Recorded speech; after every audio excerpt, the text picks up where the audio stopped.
Good morning.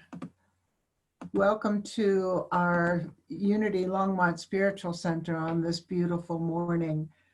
It is July 26th, and we are blessed to have Apryl and to speak with us, and Faith Halverson-Ramos. So let us begin with a piece of music, Faith. Maybe she muted it.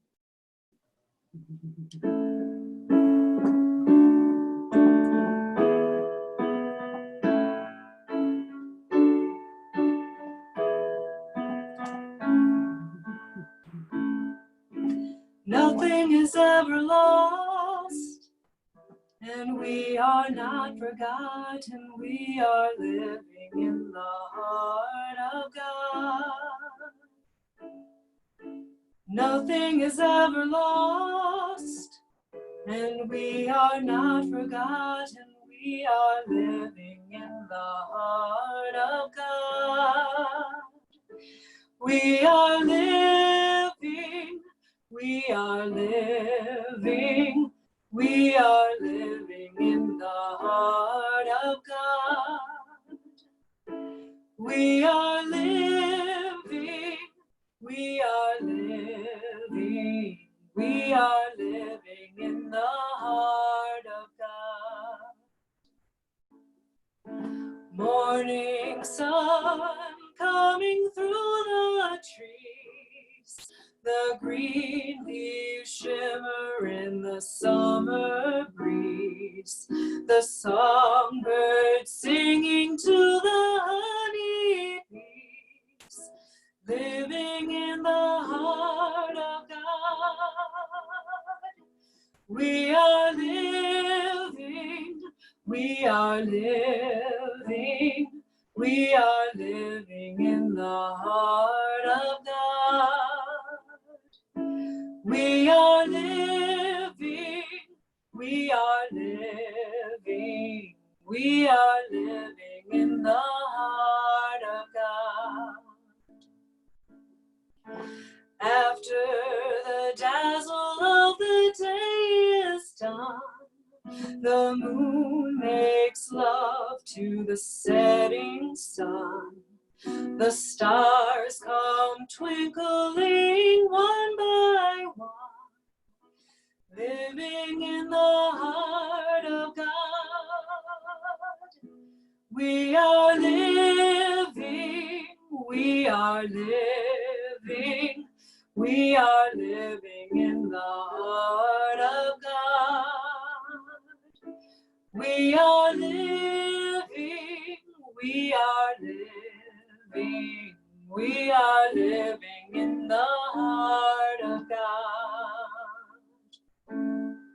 We sleep in dreams both deep and bright, sailing through the velvet night, refreshing the soul to the spirit's delight, living in the heart of God. We are living, we are living, we are living in the heart of God.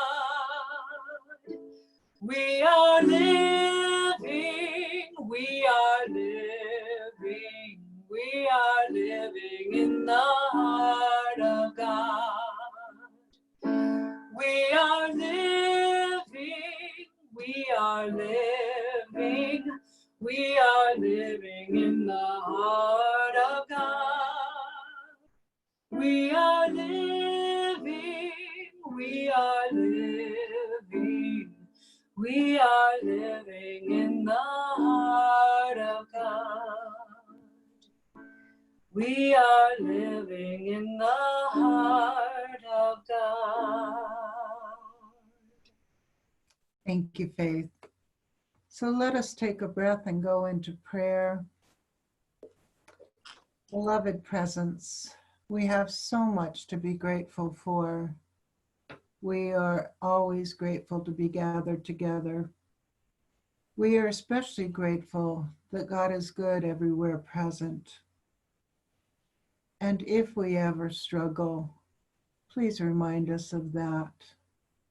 We know we find that within ourselves, within the beauty of nature, and in the heart of others.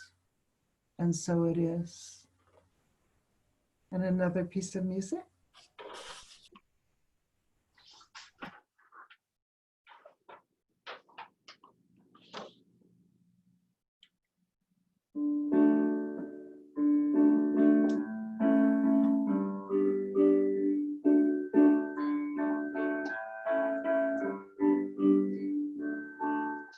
I am spirit, I am holy, I am sacred, I am love.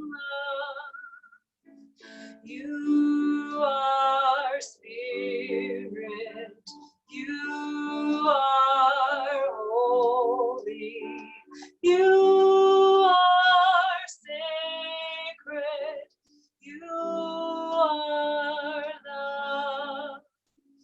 All is spirit, all is holy, all is sacred, all is love.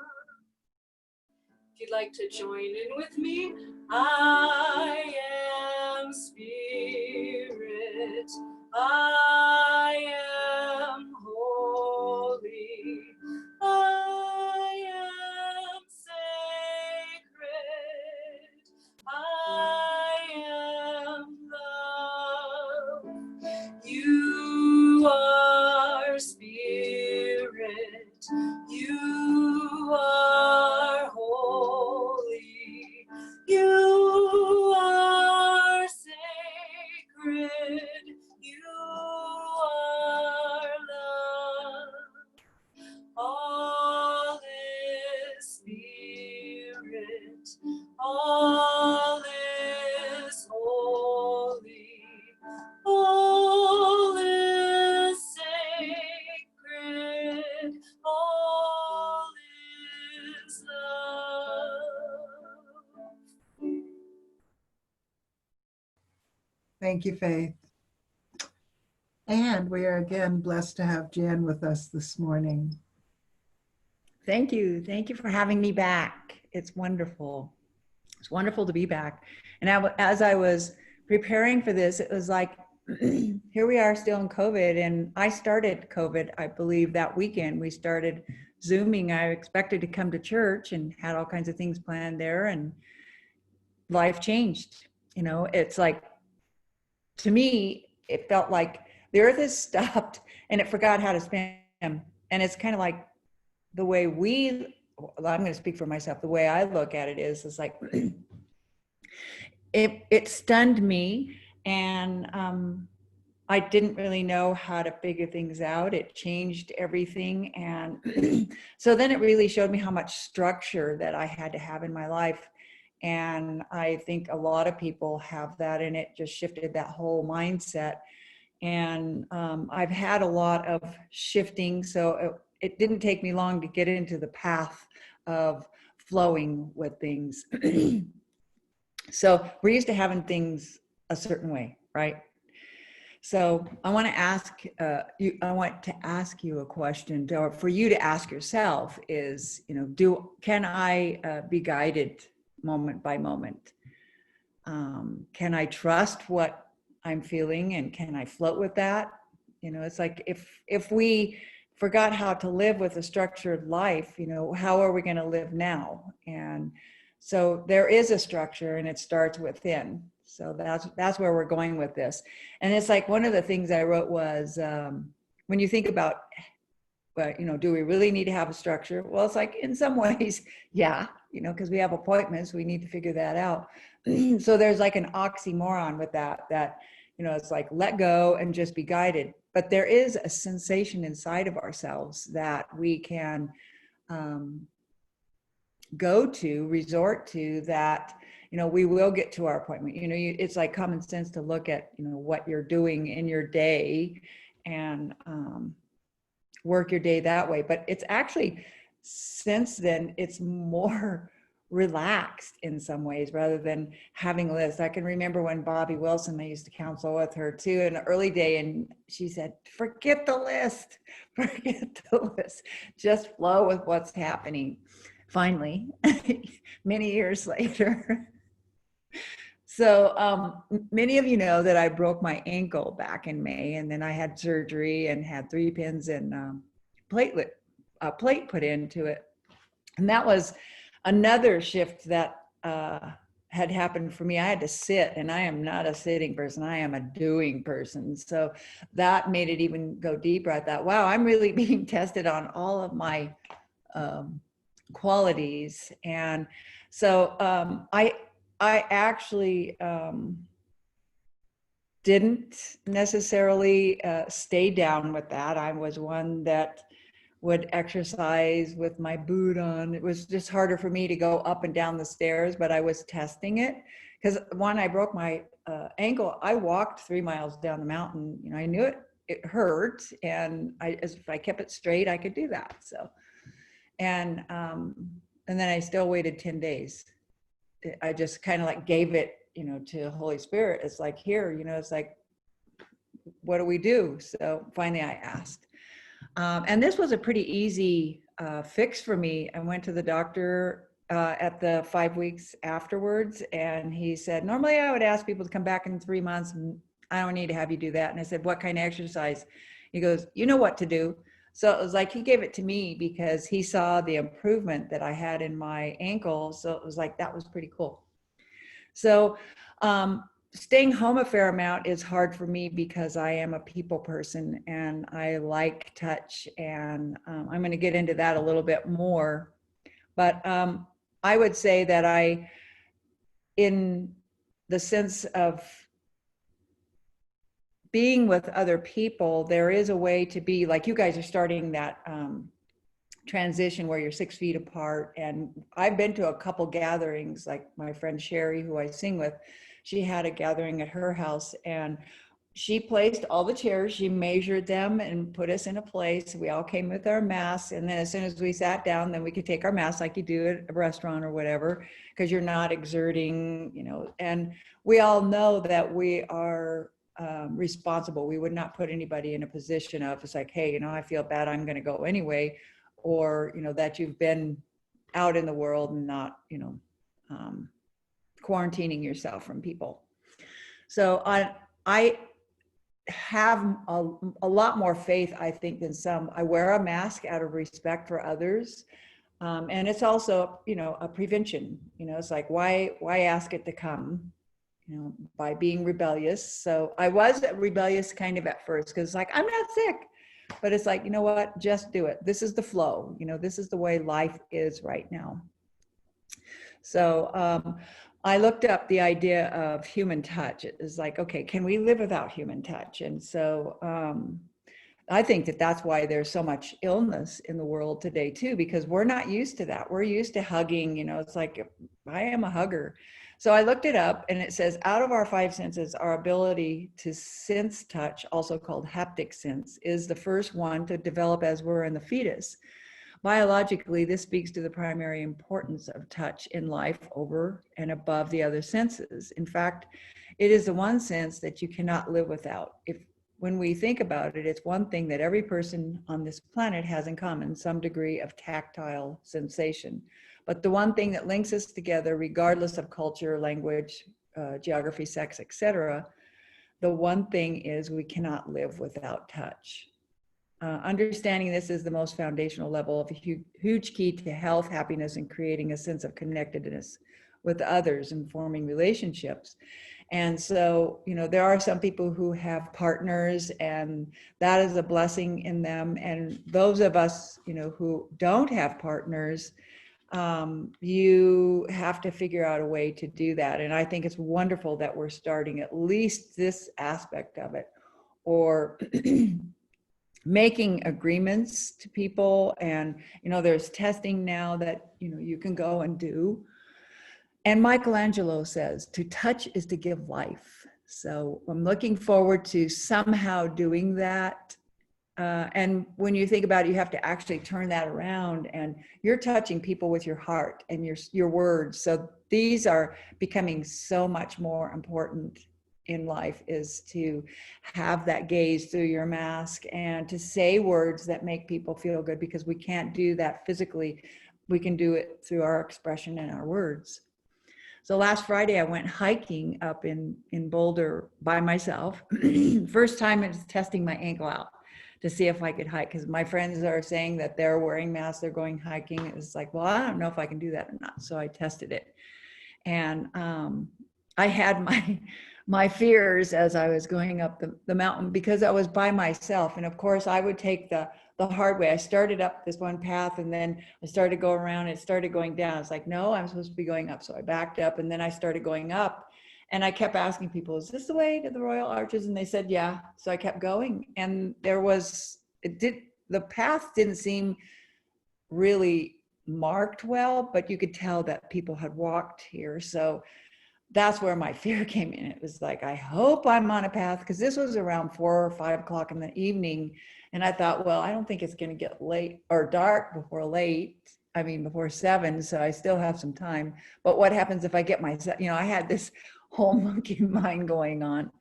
And I just kept checking in again. It's like I'm really working this muscle of asking and prayers, because I did do that too. So on my journey alone, then I saw people that, that had partners, and some people had masks. I had my mask with me, but I didn't have it on. And then, of course, I did the thing that everybody does. But I was to watch my mind in how I project myself to be. I was telling myself more negative ways of, it's like, I want a partner to, do stuff with. I want to have touching. I want to have, markings on this path. But it's like, I wasn't alone. I had to check in. So it was like, I knew that as I asked. So it's like, should I just keep going on this? And then I realized I came to the Royal Arch entry. So I went along the side of the mountain. Then I was going to go up. So it's like, okay, I just made it harder on myself. But it was a good test for my ankle. My ankle did good. It was my knee that did not do so good. But I kept walking. And then as I was walking, rather than to have those thoughts of fear, I decided to think about, as I'm walking, I'm going up to this higher place, this higher vibration within myself. And the more I thought about that, the more I was able to change my own vibration. And that's what life is about too, is that climbing to a higher vibration and not really staying with the negativity, because we can make this COVID thing really miserable. And I've seen people still doing that it's really miserable for them. And I would like to lighten that for them. So one of the prayers that I used when I, couldn't get out of that was, I resorted to, the light of God surrounds me, the love of God enfolds me. That one is like almost automatic. Even in the middle of the night, if I wake up and I have some kind of fear, I start saying that prayer. And if I can get all the way through it and I'm still in that, then I start tearing it apart. I'll take the Lord's Prayer or something and try to figure out, what does this really mean? And then it's like, I go to sleep. So I figure my ego is bored, so it wants to go to sleep. So I also remembered that God created me as his image and likeness, and there is no fear and there is no separation. So I just, you got to keep reminding yourself who you are and where we came from. So instead, I chose to think about how beautiful it was. It was like, oh my gosh, and so quiet. It is so quiet. And you could hear hummingbirds. I thought sometimes that I could hear an animal breathe, so I brought myself back. No, there is no animal, but the calmness that I could create inside of myself from the outside, and the joy that I felt being with myself and having that independence, and the strength of my new ankle. It's like, wow, I'm doing this. And plus, I received many wonderful messages as I was out there. but you know, it's like our minds have this multitude of habits where it goes to. When I was at the Hoffman Institute, it showed us how when you come to a Y in the road, you have to actually practice this beforehand, because what we automatically do is go to the left. It's like, that's what we usually do. We don't have to think about it. This is what we would do. This is what we would do. And then when you get over there, it's not necessarily what you want to do. And so instead of going to the left, which actually is more comfortable, even though it doesn't feel good, you turn to the right. And then everything is not normal like we're having in COVID. It's like, okay, we are being forced to turn to the right, or we could go to the left and, you know, have our negativity, but you can go to the right, and then you have to make choices. You have to look at yourself. You have to make those changes. But it's like, you can say you have to, but when you go to the right, it's like, okay, this does not feel good. This is different.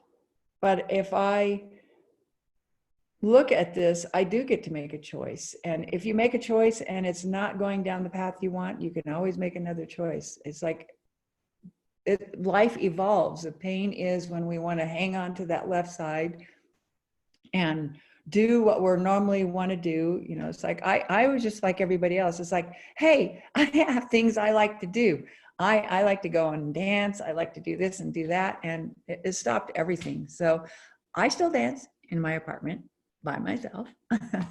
But it's like, you know, you just find ways of doing it and find the gifts that are happening in it.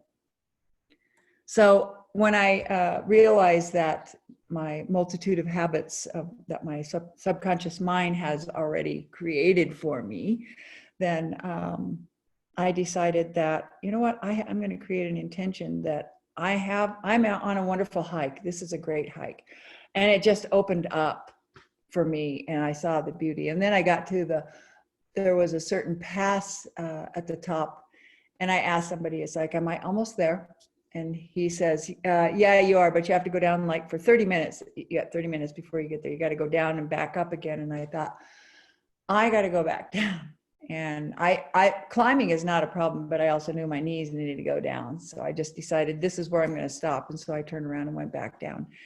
And the gifts in the feelings that I had, the choices that I was making just opened me up. And it was like a oneness with what was happening down the road. And then I actually did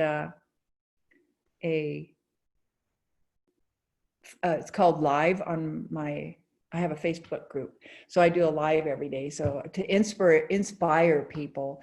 And that's what I'm working at, is inspiring people in their lives today.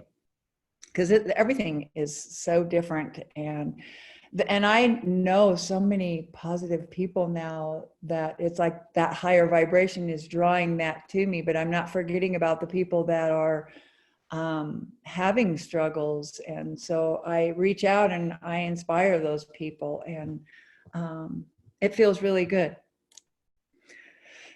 So then what we want to do is, like, to me, is gratitude is attitude, or attitude is gratitude, you know, either way. You know, it's like, that's one of the patterns that you could create for yourself, is write like 10 gratitudes a day, and then 3 forgiveness, sending love and forgiveness, because some people have, you know, I usually send forgiveness and love to me because I'm the most hardest on myself. And then also I put it out in the world, because every now and then when I'm driving, I might have something for somebody, but it's like not a personal person. I'm not that way about people. So attitude is gratitude. And you can start that every morning, writing that. And if you can't think of something, it's like, okay, I love the shirt that I have on, and I love that I get to breathe. I love I'm having a cup of tea. There's so many things. I used to do this with my sister when she had cancer, that I just like pick out something, you know, it's like, are you breathing? Yeah. Good. Be grateful for that. You know, there's just so many things you can be grateful for. Can you see? Yeah, great. Be grateful for your eyeballs. So what we want to do is not to be working harder, but working smarter with who we are. So we're here to be curious, to work through all of our challenges, and there's always a solution. So instead of looking at the problem, look at the solution. How can I fit into that? How can I work with that? Even though it's not something that we don't really want, there's always a gift in it. So we're here to inspire others, and we're here to give only love. So this is where I want to come in. It's like I'm bringing a video in. There is a higher vibration I was talking about, which is the universal law. And I've been doing a lot of Abraham Hicks. She's so entertaining too. It's like watching a comic too, but she's, you know, she makes it lively. So then you're feeling like you're not feeling, you know, like bogged down or trying to understand it, but she has a good way of understanding. So I'm going to go ahead and share my screen and bring that up, and that's going to be about 6 minutes. So put this up. With the amount that I'm ready to receive and hear, I'd like some details on the origins of universal law. Whose intentionality was it? Was there a character? Was it even a person? No. Was it, because every time I hear it's always been there, I feel like I want more satisfaction. Well, first we want to say, as a sort of excuse about why we're not going to go very far there, is because everything is moving forward, and what we are exhilarated about is the new conversations that we're having here today, of which there have been several. And trying to go back to the beginning of anything is not only difficult, if not impossible, it's counterproductive to a universe that is always moving forward.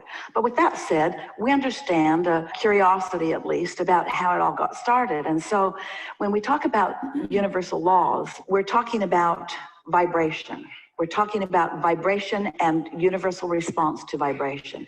So let's just, in a really simplistic way, let's pretend that somehow we have identified or found the first thought. We have to make it up. We have to pretend it, because we can't really find it. You can't even find the thoughts that you began with when you walked into the room today. But you can't, because they've evolved. Have you ever been in an argument with someone and then you lose your point? All you remember is that you were right. But now they've got you so confused that you can't even find the premise that you started with. Well, it's sort of like that. So let's say that we have isolated the original thought. And by what we know now, every thought, because every thought is a frequency, every thought is a vibration of wanted and unwanted, or of presence and absence. So that singular thought was not so singular because it had dual nature. And because of its dual nature, the two ends of the stick, you might say, in their relationship with each other created more thought. The thing that trips you up is that it feels like if there is a thought, there has to be a thinker. And it's really hard for you because you are creation who does think. So it's really hard for you to accept that when you think a thought, that thought thinks. So let's redefine what thinking is. Thinking is offering vibration, to which law of attraction responds. So now your question is, well, how did law of attraction get in here? Well, law of attraction was just inherent in two differing thoughts. We know it's not very satisfying, but that's as close as we can get. And it helps you if you will realize that when you think a thought, we've been talking about that all day here today, that when you think a thought, that thought is a vibration, and that vibration by law of attraction does gain momentum. So other thoughts come to it. And so other thoughts are coming to your thought that you didn't even think. What? That was my thought. That was my thought. What are other thoughts doing? Aligning with my thoughts. That's what we mean by the cooperative components are being gathered. Other thoughts that are like it. And so what confuses humans is that there's that which exists, and then there's perception of that which exists. And humans don't want to acknowledge that anything exists until they perceive that it does. While the ethers are full of things that exist, that are so minute that you can't see them or perceive them, and so you want to call them as non-existent, even though they do exist. And so when you begin to allow just some movement in your thought about these things. It's like the age-old question, well, if a tree falls in the forest, did it make a sound? And we say, technically, no. Its falling caused a vibration. But if there's no one there to perceive the vibration, and technically, oh, there are a lot there to perceive the vibration. There's all the dirt and the microbes and the molecules. In other words, they're all perceiving the vibration. They're perceiving the vibration, but the question is, if the tree falls in the forest and there's no one there to hear it, did it make a sound? Well, if there's no one there to hear it, then there was no one with hearing mechanism that translated that vibration into sound. Your senses, that's all you're doing. Your eyes translate vibration into what you see. Your ears translate vibration into what you hear. And so there's a lot of confusion about the difference between an actual vibrating thought and universal's response to it and my perception of it. What happens as there is evolution is that your ability to understand your environment and utilize your physicality and interpret vibration through your physical senses and use your thinking mechanism, especially in concert with source energy, who's thinking about all of this, then you begin to discover that if this time-space reality, which is all that you can perceive, has the wherewithal to inspire a new desire, a new thought desire within you, then it is certain that it has the wherewithal to deliver the full manifestation of it.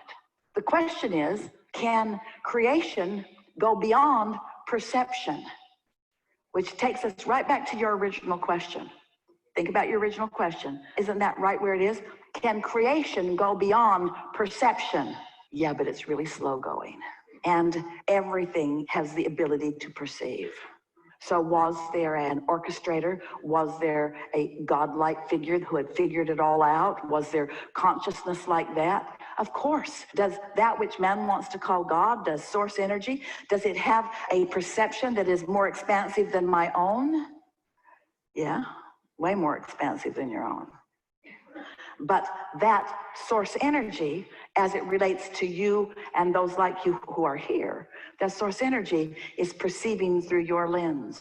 It's that co-creation of non-physical and physical that makes what's happening here in this time and space reality so delicious. So now where are you? Satisfied. So satisfied. Cool.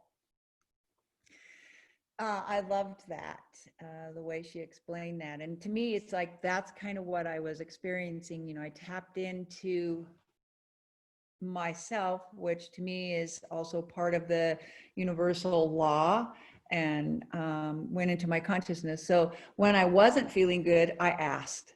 You know, it's like, okay, I'm not seeing this right. So then I checked in, I was aware, and I was fine. I could make that shift. And even like when people came along and I could ask them, I thought that was God. I was insecure at one point, you know, and I am as God created me. Well, God created each one of you, and we are connected and we are one. So it's like God sent me along to ask myself the question in physicality, you know, and it sufficed that. So there's so many wonderful things that life offers. It was a great hike, and I made that intention. And when I felt a low grade of energy, I changed it to high vibration. I made a conscious choice. So I encourage you to start seeing life in a higher vibration, get into the flow of what really is happening. And you'll know that by what you're feeling. And so in that moment, create the highest and best for you, because that's all we're responsible for is ourselves. We can't create something for somebody else. Inwardly, we can only create this environment for ourselves. And remember, you're created in the image and likeness of God. And so it is. Thank you, Jan. Beautiful. And now we'll have a piece of music from Faith.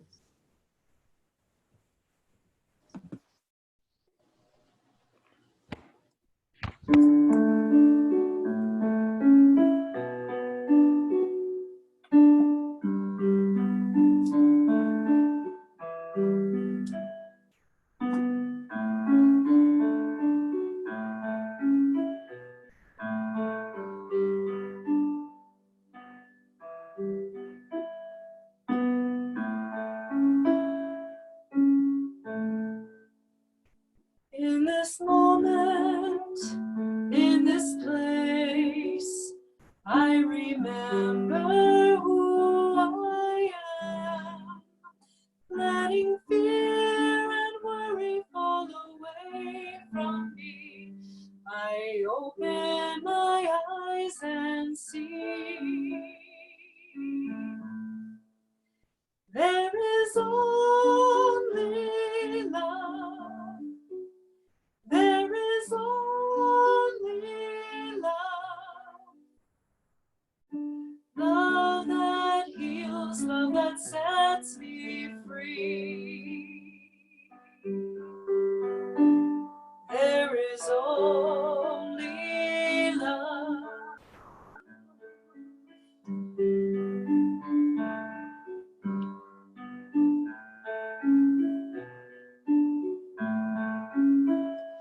When I lose myself, when I feel I've lost my way, when I go inside and quiet my mind and hear Spirit gently say, there is only love. There is only love. Love that heals, love that sets me free. There is only love. There is only love. There is only love. Love that heals, love that sets us free. There is only love.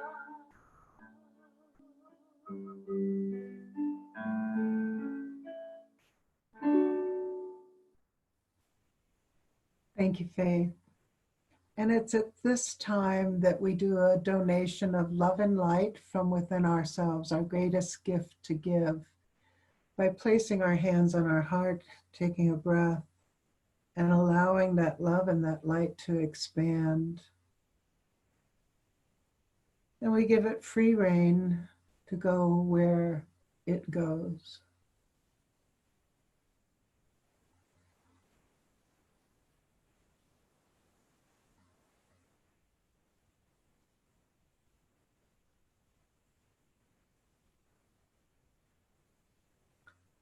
And so it is.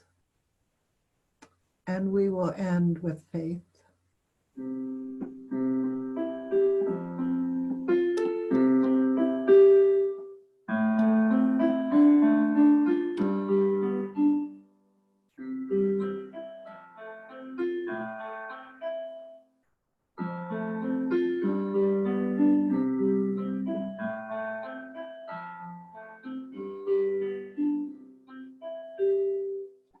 There is only one of us. In your eyes, it's me I see. There is only one of us. You are my reflection. There is only one. There is only one of us. In your eyes, it's me I see. There is only one of us. You are my reflection. There is only one. You are my reflection. There